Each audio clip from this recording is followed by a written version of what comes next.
Martinsville is NASCAR's shortest and slowest track, so it's easy to assume that not a lot of high speed or big crashes happen here. However, over the years there have been many hard hits at this track, and today we're going to look at some of these crashes. Now here's how it all started about a lap and a half ago. Well, Mcmurray made the wrong choice. He got behind the 83 and couldn't go anywhere, and that's when he got all bottled up, and here comes the 48 and the 21. Watch the 21 just nicked the 48 right there. Oh, turn one, there went the tire. Oh, no. Car one, I mean. Just, that's not a risk that was worth taking. Oh, no, the Setzer. Jamie McMurray's car is killed. It's just like all of a sudden that left rear goes, and I mean, you're at max speed when that tire blew out. There's nothing he could have done other than come to pit road.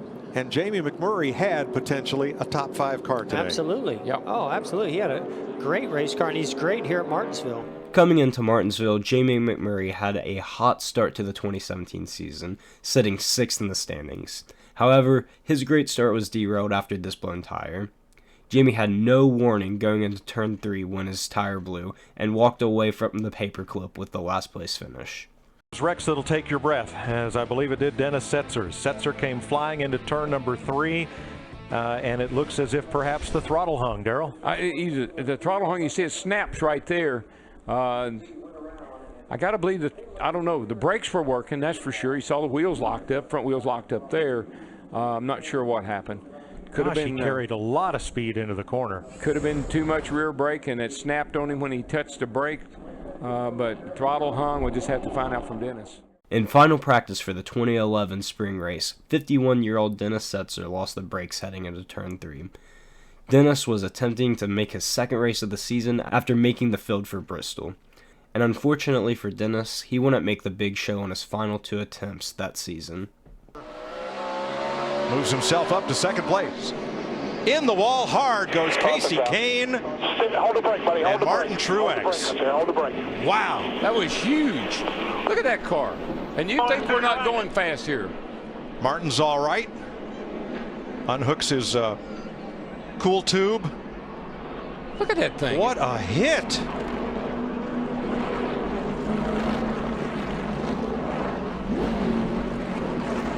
And Casey Kane is moving around in his car. Martin went over to check on him. Darrell, that might be the hardest hit I've ever seen at this small a racetrack.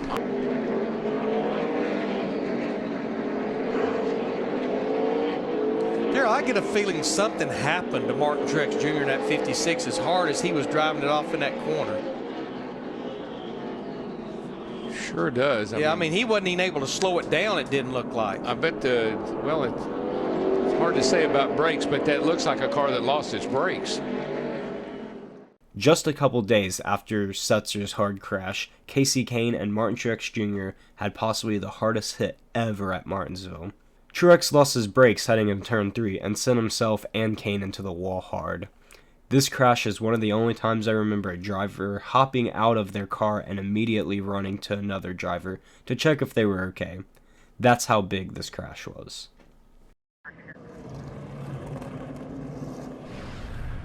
Major development here at Martinsville. One of our championship contenders, John Hunter Nemechek, and heavy damage. Championship hopes. There's no one around him.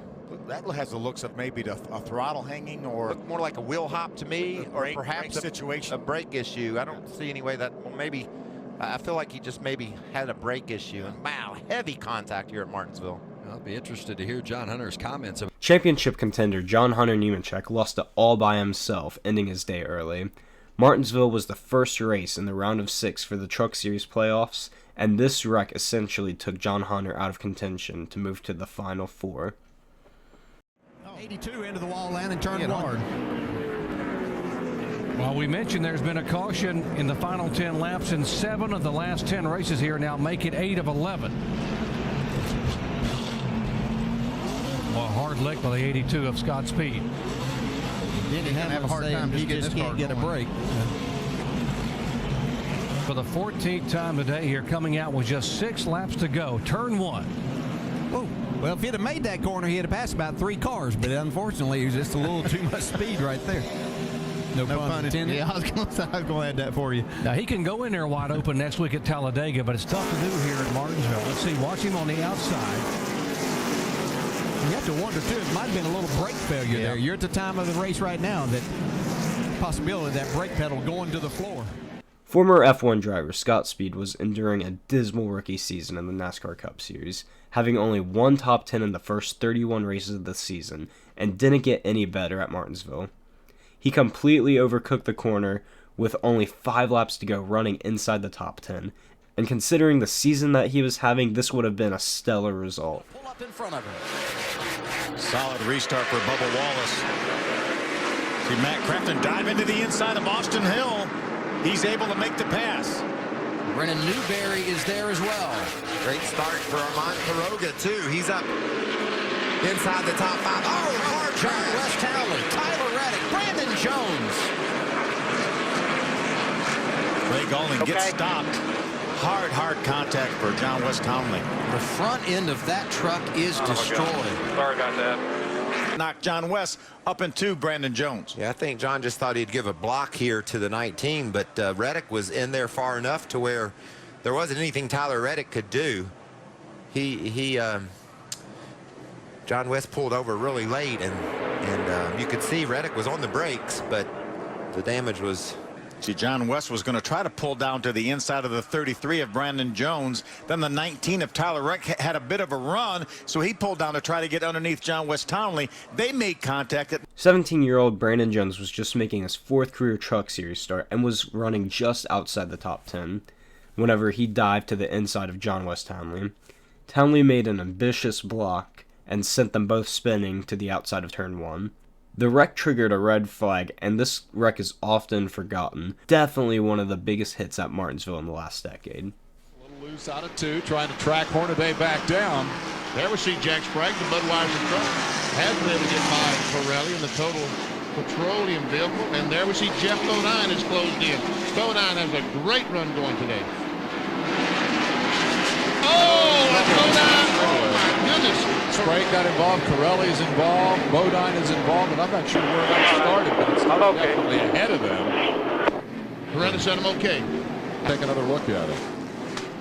There we see Barry Bodine is going to spin. He's going up and hit the wall. Now Corelli's trying to go by, and bam, look at this. Man. Oh, man, it almost goes over. And also Sprague is involved, and Frank his Davis. dad missed him. Jack Sprague and Rick Corelli were fighting for 4th when Jack slowed down for Barry Bodine, who had just made contact with the outside wall. Corelli tried to thread the needle, but there just wasn't enough room and ended up using Sprague as a ramp to the inside wall. This wreck will probably be the closest that we ever get to a flip at Martinsville in the modern era. And Kenseth cleared by Logano, maybe no! Kenseth takes him out! Logano into the wall! Caution comes out and the crowd roars!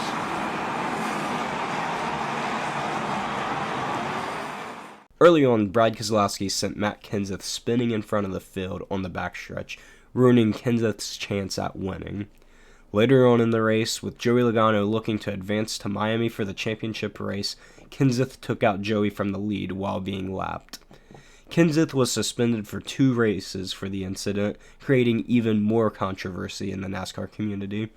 This is possibly the most iconic moment in the history of Martinsville, and will never be forgotten. Thank you so much for watching the video, and if you enjoyed, please remember to leave a like and subscribe if you're new. Peace.